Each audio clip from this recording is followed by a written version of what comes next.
Hola, hola, cordial saludo. Espero que disfruten mucho la sesión que tenemos para hoy.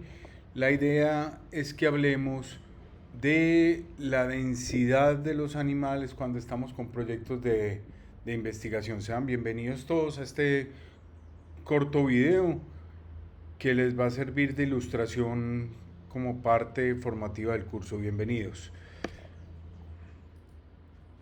Hablemos entonces de densidad y espacio disponible, que son dos variables de análisis frecuente cuando se entregan consideraciones éticas en investigación. Y esto para el curso de integridad y uso de los animales en investigación, docencia y extensión es fundamental. Hago una pregunta para que vayan ustedes pensando cada uno de manera individual. ¿Es mejor tener 5 ratones juntos en una jaula con medidas adecuadas según estándares de bienestar animal? ¿O es mejor tenerlos a cada uno en jaulas individuales que cumplan con medidas adecuadas? Repito la pregunta. ¿Es mejor tener a 5 ratones juntos en un solo espacio, en una sola caja o ambiente? ¿O es mejor tenerlos separados?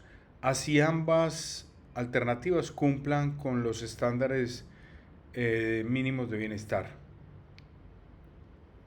Esta pregunta va a tener muchas aristas de respuesta. Por un lado, podríamos hablar de indicadores productivos. Cuando estamos hablando de producción, los animales que son gregarios eh, se ven favorecidos al estar juntos. Entonces, esos indicadores zootécnicos van a ser mucho mejores cuando están juntos los animales. En términos etológicos, también el establecer jerarquías va a ser favorable si tenemos animales que ya vienen viviendo o cohabitando en un mismo ambiente. Y en términos de bioseguridad sí podemos tener ahí diferencias. Cuando tenemos animales juntos se aumenta la tasa de contacto. ¿Qué quiere decir eso? Que los animales empiezan a compartir más unos con otros, a disminuir ese espacio territorial que puede eh, ayudarles a que se transmiten enfermedades. Alta tasa de contacto es alta cercanía entre ellos. Entonces se puede transmitir enfermedades. En cambio que si los tenemos en espacios individuales, independientes, va a ser más difícil que se dé ese proceso de transmisión de enfermedades. Cuando hablamos de jerarquías de necesidades, y en este caso adaptado a Maslow, él nos plantea algo muy interesante. Dice, todos, incluyendo nosotros, tenemos necesidades primordiales con las que nacemos. El oxígeno, el alimento, son parte de esas necesidades. En cambio, que hay otras necesidades que son secundarias y son esas necesidades que aparecen en el tiempo. Necesidades que realmente no son vitales, pero que sí empiezan a sentirse como fundamentales en el desarrollo de los propios individuos. Y se habla de 4 dominios físicos funcionales en el modelo de los 5 dominios y un dominio mental. Cuando tenemos animales en experimentación es fundamental analizar estos 5 dominios. ¿Cuáles son los 5 dominios? Básicamente tenemos aspectos relacionados con la nutrición, cómo está la nutrición de los diferentes animales, el entorno, la salud física y la conducta. Cada una de estas variables físicas funcionales, si se ven afectadas, si se ven alteradas, van a impactar en el dominio mental, derivando en experiencias negativas o experiencias positivas. Por ejemplo, un animal que tenga problemas de nutrición es un animal que va a estar débil, va a estar postrado y eso ya empieza a impactar en el dominio mental. Un animal en un entorno incómodo, un entorno en el cual no se sienta seguro, también va a empezar a mostrarse estresado con evidencias en las expresiones que tengan los diferentes animales y en el comportamiento. Animales que estén enfermos, por ejemplo, hay ciertos tumores en los perros que hacen que se alteren las conductas en ellos a la hora del comportamiento. Entonces, o se pueden alterar también las ciertas hormonas que llevan a experiencias negativas dentro del dominio mental. Y las conductas, esos cambios, por ejemplo, en el manejo que le hago a los animales. Si mi animal de compañía está enseñado a salir de paseo todos los días, 1, 2, 3 veces, y un día dejo de sacarlo, eso va a derivar en experiencias negativas. Entonces, el impacto en los dominios físicos funcionales van a derivar en el impacto mental. Y aquí es donde se empiezan a desencadenar algo que ya hemos ido mencionando a lo largo del curso, que son las etopatías o alteraciones del comportamiento. Cuando están en ambientes sin estímulo alguno, eso deriva en estrés. Y si se hace un manejo inadecuado, el animal va a tener que entrar en intentos de adaptación. Y esos intentos de adaptación, si son fallidos, van a derivar en etopatías. ¿Qué son etopatías? Estereotipias, por ejemplo, que son esos movimientos continuos, repetitivos y sin objetivo alguno, que el animal simplemente lo hace como un intento de adaptación. O también vamos a tener conductas sustituidas con efectos perjudiciales sobre el propio individuo. Por ejemplo, los animales que empiezan a mutilarse uno de sus miembros, o las plumas, en el caso de las aves, empiezan a automutilar las plumas, o comportamientos sustituidos con efectos perjudiciales sobre otros animales, que esto se ve mucho en ratones de laboratorio, se ve también en el caso de los cerdos, cuando hay hacinamiento, empiezan a acudir a la caudofagia, es empezar a comerse la colita de otro cerdo que los acompaña en ese mismo ambiente. Y ese es un efecto perjudicial sobre otros individuos. En las aves, por ejemplo, empiezan a comerse los huevos de otras aves, a destruirlos. Fallos físicos funcionales, empiezan a alterar algunas de las hormonas, o reacciones anómalas, como pueden ser también los problemas en el comportamiento sexual.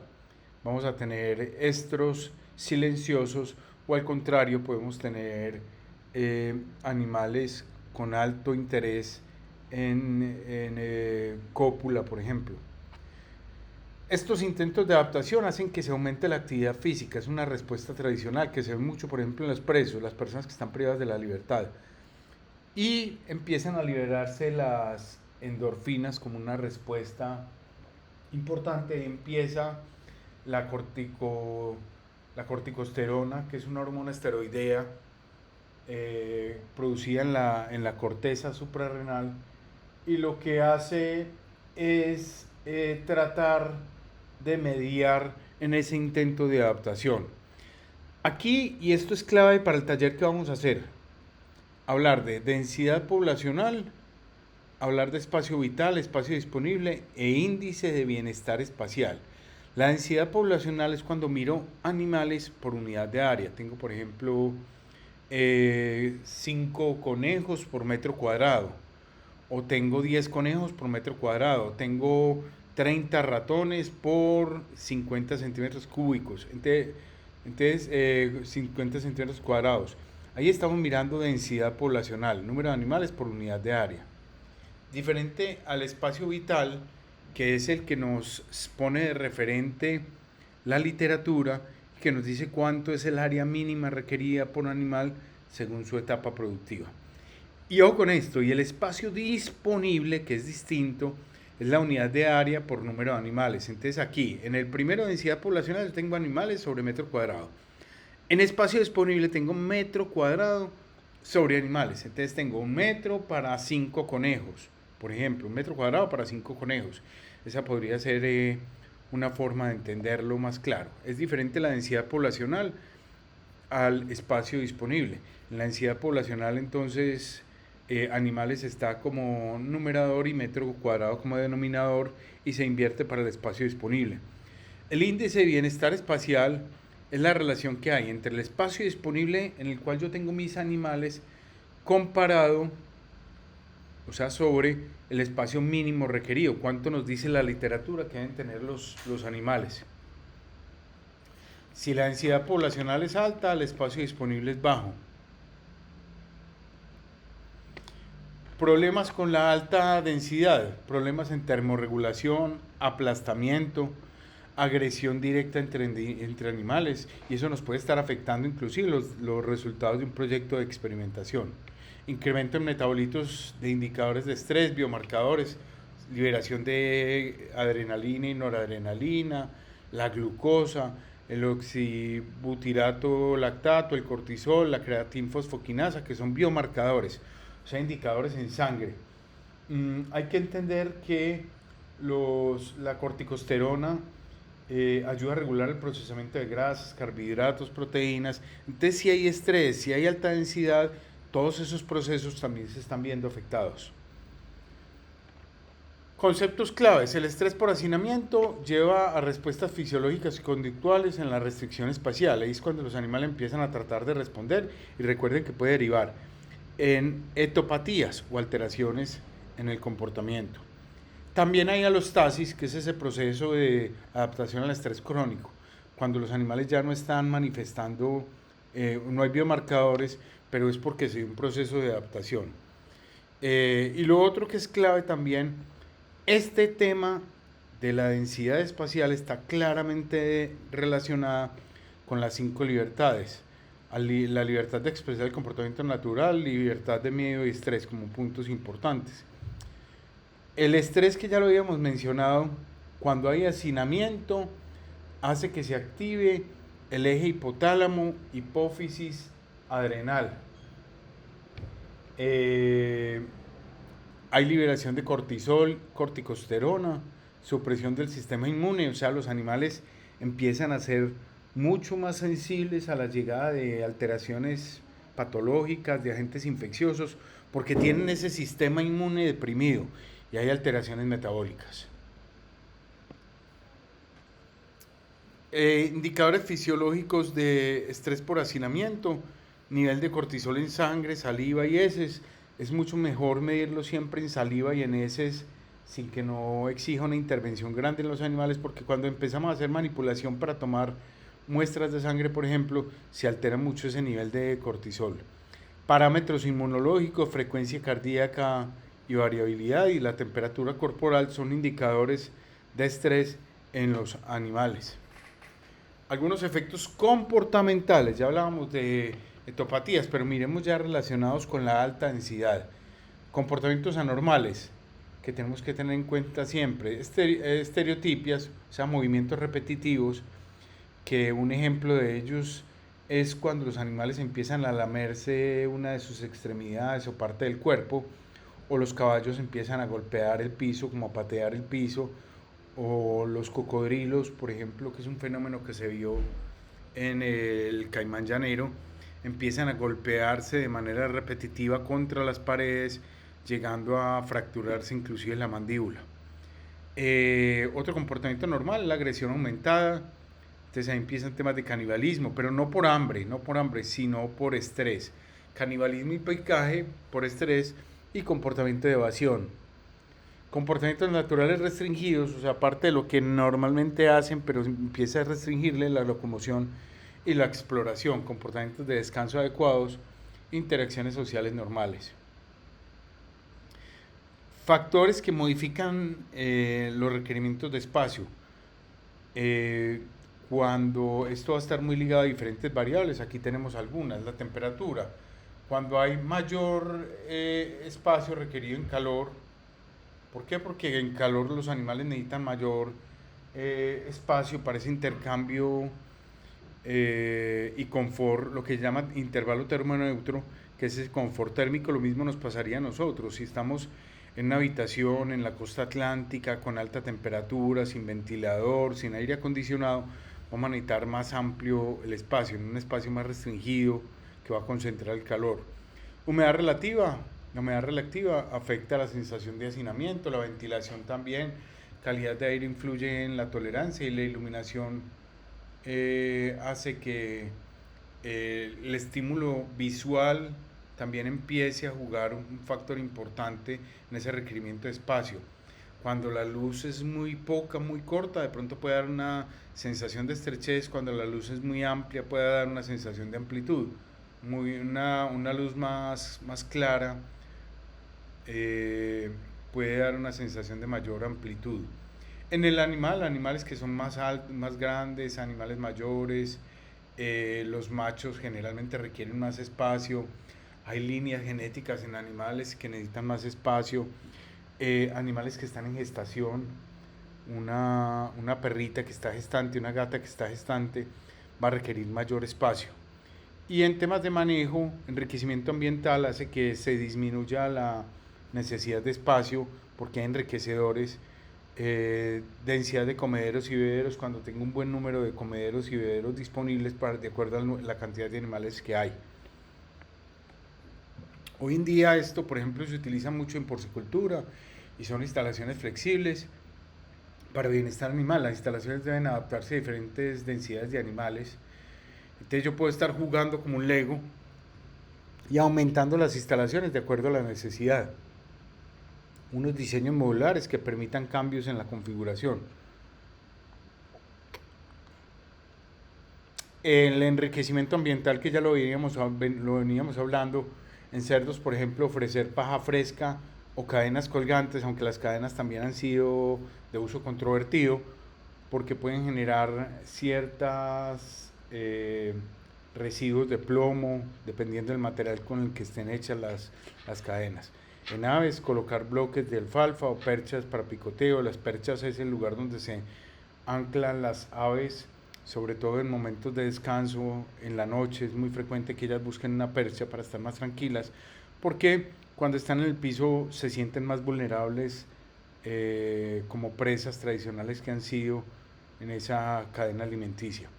El enriquecimiento debe ser seguro, evitar objetos que causen lesiones, accesible para todos los animales y renovar regularmente, porque ellos suelen adaptarse y ya deja de ser útil esos enriquecedores. El microclima, ese clima interno que tenemos, va a estar muy mediado por las estructuras que tengo en las instalaciones. Por ejemplo, una teja de ternit no es lo mismo que una teja de paja bogotana, porque me puede generar mejor sensación térmica cuando es esa paja bogotana, sobre todo en ambientes muy cálidos. Un ejemplo, un trabajo de grado en el que participé yo como tutor, lo que hicimos aquí fue describir la influencia de la densidad poblacional sobre la caudofagia de cerdos preseos en la granja Porcisés del Santuario, Antioquia. Y aquí estuvimos mirando cómo teníamos 3 ambientes, ojo con esto, 3 ambientes. Disponibilidad de espacio de 0,2 metros cuadrados por lechón. Otro más amplio, porque teníamos mayor disponibilidad de espacio, de 0,3, que puede ser lo recomendado hasta zootécnicamente. Y un cuarto ambiente, que es un tercer ambiente, disponibilidad de espacio de 0,42 por lechón.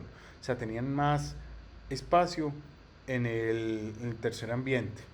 Y lo que vimos, por ejemplo, aquí en los diferentes grupos donde había alta densidad, se dio menos conversión de alimento. Alta densidad es la que tenemos arriba, tendría que ser la imagen que tenemos arriba, versus la de baja densidad o de media densidad. Aquí hubo unas variables que no, entre la de media densidad y baja densidad no hubo tantas diferencias, pero si miramos ya esto, la frecuencia en caudofagia, aquí sí es muy claro que donde había alta densidad de animales, mayor cantidad de animales por metro cuadrado, se dieron mayor la frecuencia de caudofagia, o sea, de morderse la colita entre ellos. De igual manera lo vemos en avicultura, una granja que inicialmente tenía 42 kilogramos, aquí se habla también de kilogramos, no de animales, sino de kilogramos. Cuando estás trabajando con pollos, por ejemplo, es muy útil hablar de kilogramos por metro cuadrado. Cuando había alta densidad, eso venía acompañado de alta mortalidad y lesiones podales. Cuando se redujo a 30 kilogramos por metro cuadrado, o sea, menos cantidad de animales por metro cuadrado, se redujo un 15% la mortalidad y mejores indicadores de conversión alimenticia. En ganadería de leche, por ejemplo, competencia por comederos, bajo tiempo de descanso, amplia área de descanso más comederos, y eso impactó al aumentar el número de comederos y bebederos y saladeros, aumentó 8% de producción láctea, mejorando salud podal. Hoy tenemos muchos insumos. A propósito, hay grandes eventos que hablan ya de biosensores, innovaciones tecnológicas para medir el confort térmico. Aquí tenemos algunos ejemplos. La robótica hoy en día viene acompañando muchos entornos productivos y puede ser bien interesante. También vienen apareciendo nuevos indicadores de estrés y bienestar en genética, selección por resistencia a estrés, o dietas que puedan mitigar los efectos del hacinamiento. O con esto, que ya con esto vamos a terminar. El bienestar animal no es un lujo, es una responsabilidad profesional que bien manejada genera beneficios productivos, económicos y éticos sostenibles. Chicos, sean felices. Santiago les dice, nos vemos pronto.